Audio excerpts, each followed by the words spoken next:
Scene 6. It's about 2 a.m. the same night. The outer wall of the building is visible. Blanche and Mitch come in.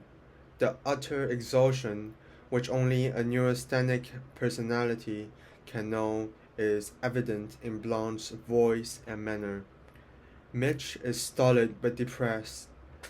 They have probably been out to the amusement park on Lake Pontchartrain, for Mitch is bearing, upside down, a plaster statuette of Mal West, the sort of prize won at shooting galleries and carnival games of chance.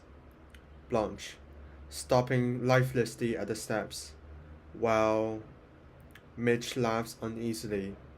Well, Mitch, I guess it must be pretty late, and you're tired. Blanche, even a hot tamale man has deserted the street, and he hands out to the end. Mitch laughs uneasily again. How will you get home? Mitch, I'll walk over to Bourbon and catch an hour car. Blanche, laughing grimly. Is that streetcar named Desire still grinding along the tracks at this hour? Mitch, heavily. I'm afraid you haven't gotten much fun out of this evening, Blanche. Blanche, I spoil it for you. Mitch, no, you didn't.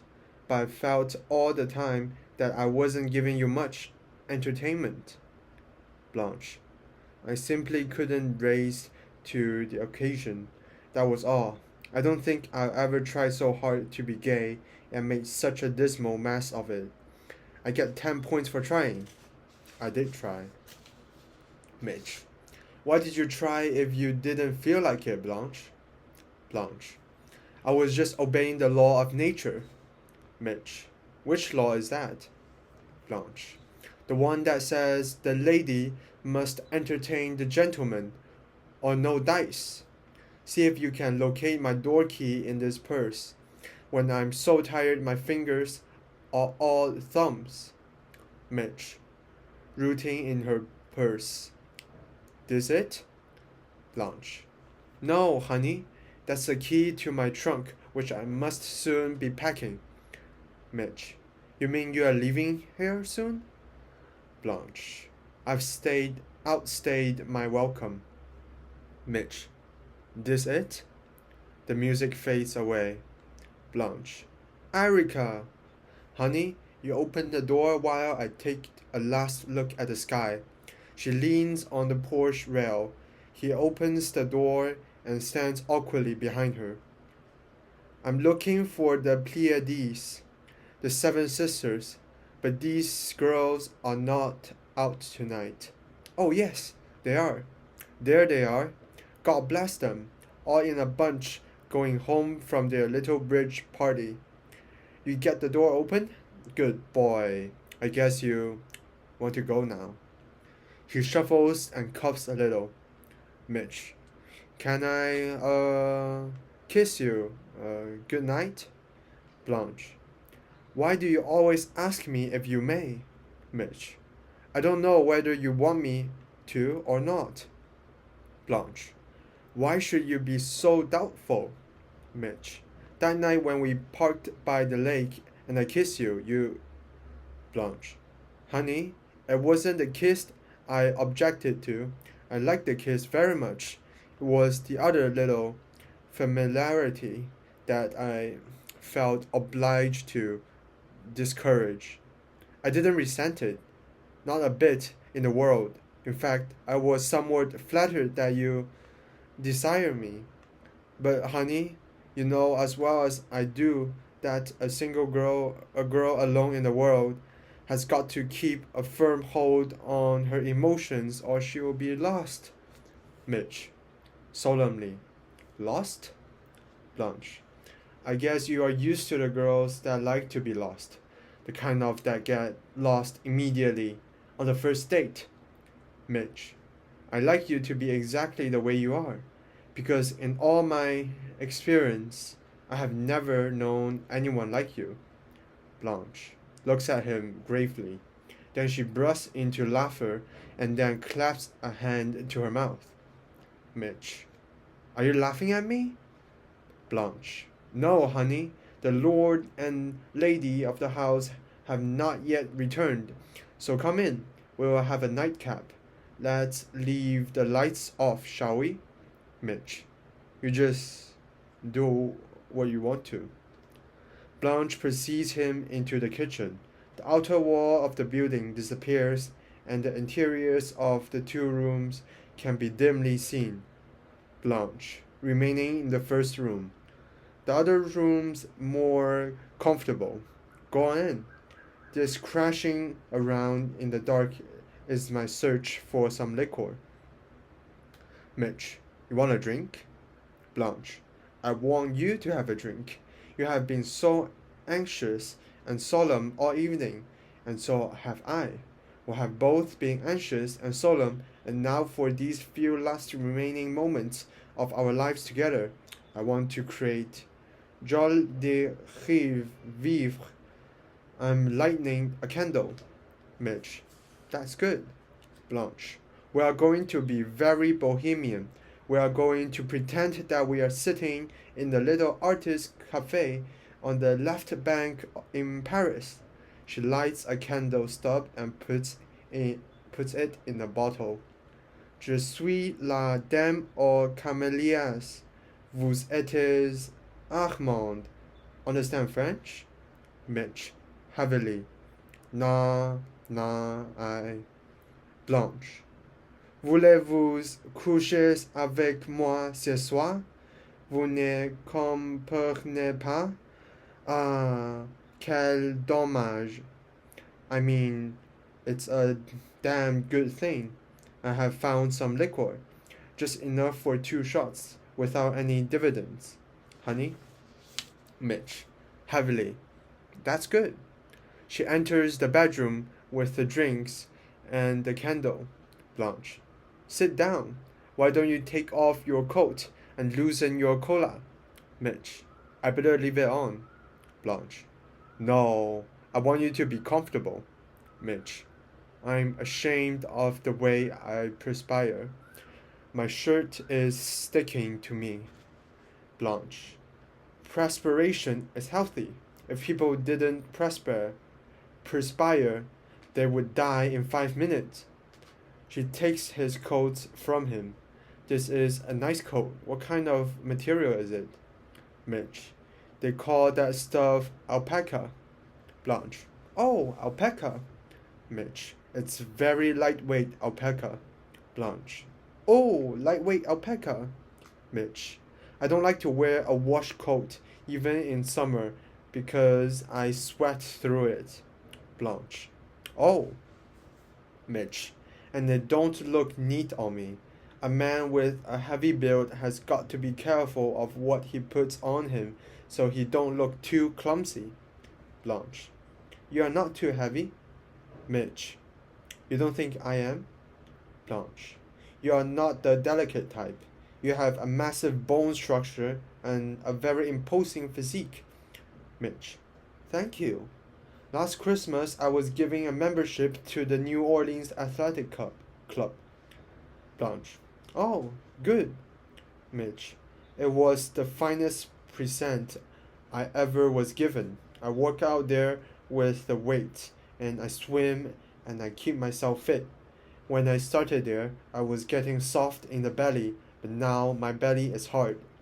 It is so hard that now a man can punch me in the belly and it don't hurt me. Punch me. Go on, see? She pokes lightly at him. Blanche, gracious. Her hands touches her chest. Mitch, guess how much I weigh, Blanche?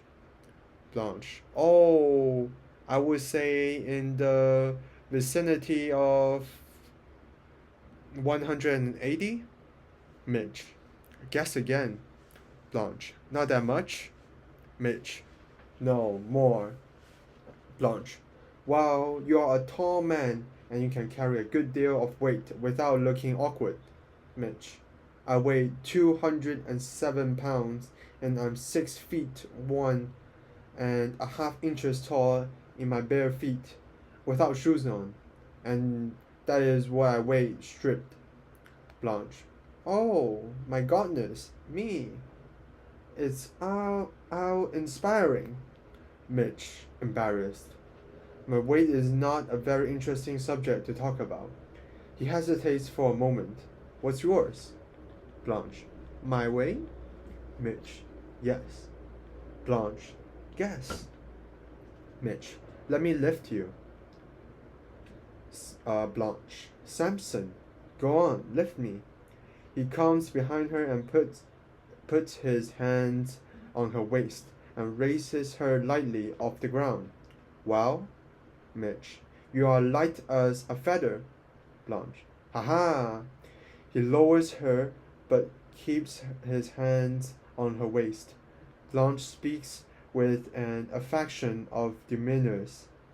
You may release me now. Mitch. Huh? Blanche. Gaily. I said unhand me, sir. He fumbling embraces her. Her voice sounds gently reproving. Now, Mitch, just because Stanley and Stella aren't at home is no reason why you shouldn't behave like a gentleman. Mitch. Just give me a slap whenever I step out of bounds. Blanche. That won't be necessary. You are a natural gentleman, one of the very few that are left in the world. I don't want you to think that I'm severe and old maid school teacherish or anything like that. It's just, well... Mitch, huh? Blanche. I guess it's just that I have old-fashioned ideas. She rolls her eyes, knowing he cannot see her face. Mitch goes to the front door. There's a considerable silence between them. Blanche signs, and Mitch coughs self-consciously. Mitch, finally. Where's Stanley and Stella tonight? Blanche. They have gone out, with Mr. and Mrs. Hubble upstairs. Mitch. Where did they go? Blanche. I think they were planning to go to a midnight preview at Lower State. Mitch. We should all go out together some night. Blanche. No, that wouldn't be a good plan. Mitch. Why not? Blanche. You are an old friend of Stanley's? Mitch. We was together in the 241st. Blanche. I guess he talks to you frankly? Mitch. Sure. Blanche. Has he talked to you about me? Mitch. Oh, not very much. Blanche. The way you said that, I suspect that he has. Mitch. No, he hasn't said much. Blanche. But what he has said, what would you say his attitude towards me was? Mitch. Why do you want to ask that? Blanche. Well... Mitch. Don't you get along with him? Blanche. What do you think? Mitch. I don't think he understands you. Blanche. That is putting it mildly. If it weren't for Stella about to have a baby, I wouldn't be able to endure things here. Mitch. He isn't nice to you? Blanche. He is insufferably rude. Goes out his way to offend me. Mitch. In what way, Blanche? Blanche. Why, in every conceivable way. Mitch. I'm surprised to hear that. Blanche. Are you? Mitch. Well, I don't see how anybody could be rude to you. Blanche. It's really a pretty frightful situation, you see. There's no privacy here. There's just these portieres between the two rooms at night. He stalks through the rooms in his underwear at night, and I have to ask him to close the bathroom door. That sort of commonness isn't necessary. You'll probably wonder why I don't move out. Well, I'll tell you frankly, a teacher's salary is barely sufficient for her living expenses. I didn't save a penny last year, and so I had to come here for the summer. That's why I have to put up with my sister's husband. and he has to put up with me, apparently so much against his wishes. Surely he must have told you how much he hates me. Mitch. I don't think he hates you. Blanche. He hates me, or why would he insult me? Of course there's such a thing as the hostility of, perhaps in some preserved kind of way he... No, to think of it makes me... She makes a gesture of revulsion. Then she finishes her drink. A pause follows. Mitch. Blanche. Blanche. Yes, honey? Mitch. Can I ask you a question? Blanche. Yes. What? Mitch. How old are you? She makes a nervous gesture. Blanche. Why do you want to know? Mitch. I talked to my mother about you, and she said, how old is Blanche? And I wasn't able to tell her. There's another pause. Blanche. You talked to your mother about me? Mitch. Yes. Blanche. Why? Mitch. I told my mother how nice you were, and I like you. Blanche. Were you sincere about that? Mitch. You know I was. Blanche. Why did your mother want to know my age? Mitch. My mother is sick. Blanche. I'm sorry to hear it. Badly? Mitch. She won't live long. Maybe just a few months. Blanche. Oh. Mitch. She worries because I'm not settled. Blanche. Oh. Mitch. She wants me to be settled down before she...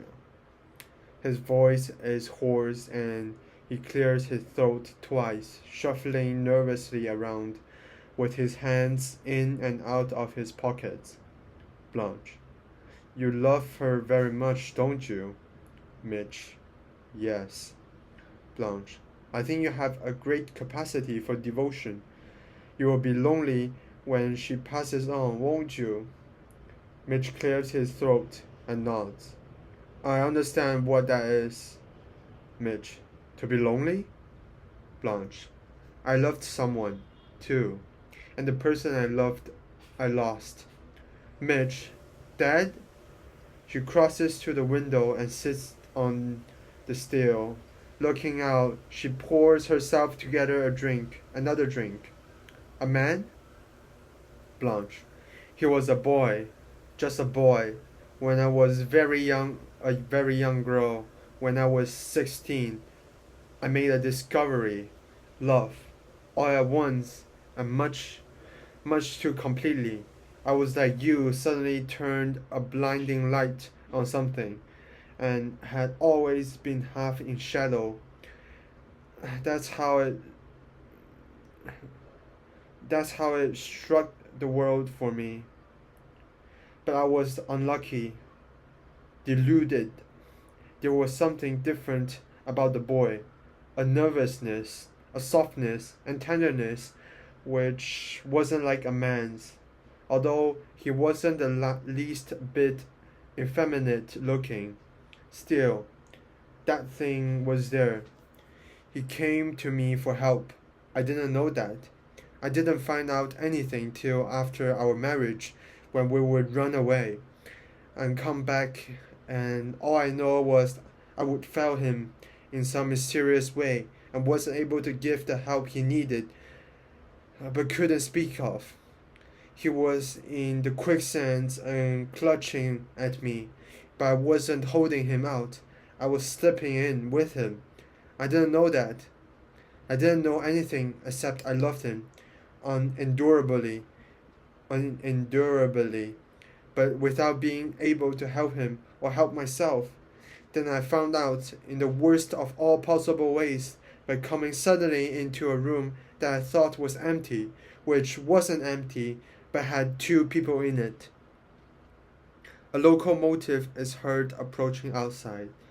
She claps her hands to her ears and crouches over. The headlight of the locomotive glares into the room as it thunders past.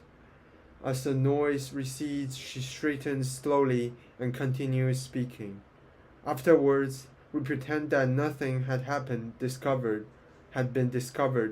Yes, the three of us drove out to Moonlake Casino, very drunk and laughing all the way. Po- Polka music sounds in a minor key faint with distance. We danced the Varsoviana. Suddenly, in the middle of the dance, the boy I had married broke away from me and ran out of the casino. A few moments later, a shot. The polka stops abruptly. Blanche races stiffly, and the polka resumes in the major key. I ran out, all ran and gathered about the terrible thing at the edge of the lake. I couldn't get near for the crowding. Then somebody caught my arm. Don't go any closer. Come back. You don't want to see. See? See what? Then I heard voices say, Alan, Alan, Alan. The great boy. He was stuck the revolver into his mouth and fired so that the back of his head had been blown away. She sways and covers her face. It was because on the dance floor, unable to stop myself, I would suddenly have said, I know, you disgust me. And then the searchlight, which had been turned on the world and has turned off again. And never for one moment since there been any light that's stronger than this kitchen candle. Mitch gets up awkwardly and moves towards her a little. The polka music increases. Mitch stands beside her.